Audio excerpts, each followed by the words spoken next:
بسم الله الرحمن الرحيم.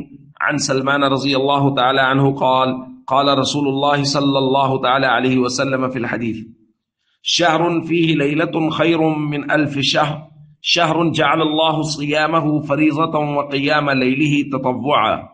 رواہ البیہقی۔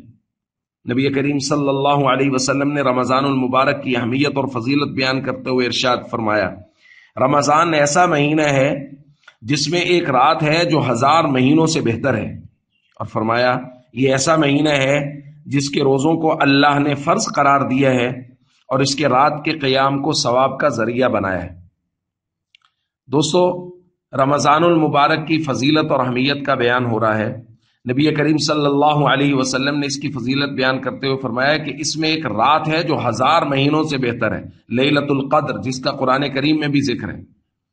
اور پھر حضور نے فرمایا کہ اس کے دن کے روزے تمہارے لیے فرض قرار دیے گئے ہیں، لہٰذا مسافر، مریض اور وہ شخص جو بالکل روزے رکھنے کی طاقت نہ رکھتا ہو، جیسے ہمارے یہاں شوگر پیشنٹ ہے کچھ، جو 2-3 گھنٹے 4 گھنٹے اگر کچھ نہ کھائیں تو وہ بالکل بے جان ہو جاتے ہیں، تو ایسے لوگ یا وہ لوگ جو بالکل بوڑھے ہو گئے اور ان میں روزہ رکھنے کی طاقت نہیں ہے، ان کے لیے تو گنجائش ہے۔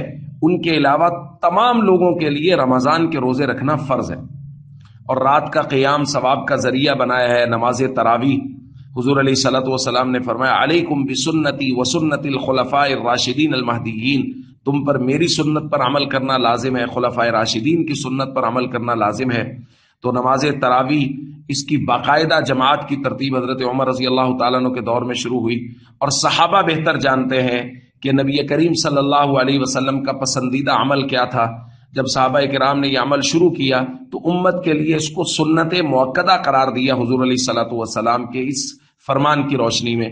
اس لیے رات کی تراویح کا اہتمام کیا جائے، روزوں کا اہتمام کیا جائے، اور ابھی سے کوشش کی جائے کہ معمولات کو ایسا درست کیا جائے کہ ان بابرکت گھڑیوں میں سے کوئی بھی ساعت اور گھڑی ضائع نہ ہو۔